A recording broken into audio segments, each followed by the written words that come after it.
As facilitators, I think we spend a lot of time focusing on the setup of a workshop, encouraging people to feel safe, setting an environment where people are free to engage. And that's really important. But one aspect of workshop design or session delivery that I think we sometimes overlook is the wrap up of the session. And I think the wrap up is just as important as the setup. So when you're thinking about how to wrap up a session well, there are four things I think are useful to keep in mind, and they coincidentally all start with F, the four Fs. So the first F I think is important to consider is feelings. How are people feeling as they leave the room? Now, I'm not suggesting that everyone has to leave the room feeling super happy or excited. Sometimes workshops are tough and there's a little bit of tough stuff going on. But I am suggesting that we need to be intentional about how people are feeling. What activities, what discussions, what wrap ups can we do that leave people feeling okay? If you've opened a can of worms, how do we close it so people feel okay and there's not a meeting after the meeting in the car park? So think about how would you like people to feel when they leave and what activities might you need to do to achieve that? So that's the first F. The second F that I think is really useful to remember is first steps. So if you're doing a group workshop and there's been some collective decisions made, what are the first steps that need to take place after the workshop? And how will people be held accountable to that?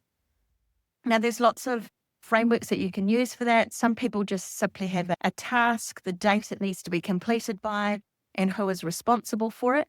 I like to add a couple of extra columns to that. So who is responsible for it, who needs to be consulted in the process of it, and who needs to be kept informed or in the loop. So what are the first steps collectively if it's a collective workshop?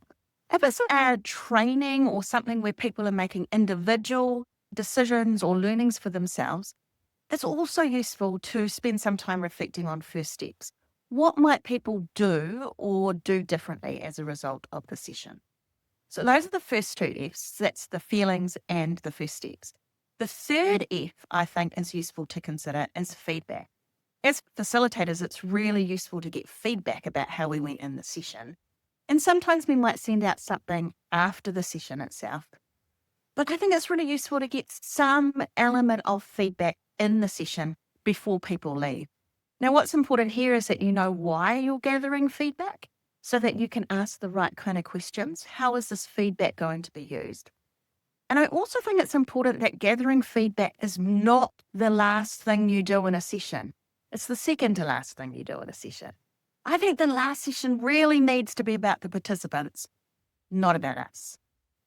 And then the fourth F that I think is important is follow-up. For me, no workshop or meeting or training or any sort of group gathering or session is complete until I've followed up.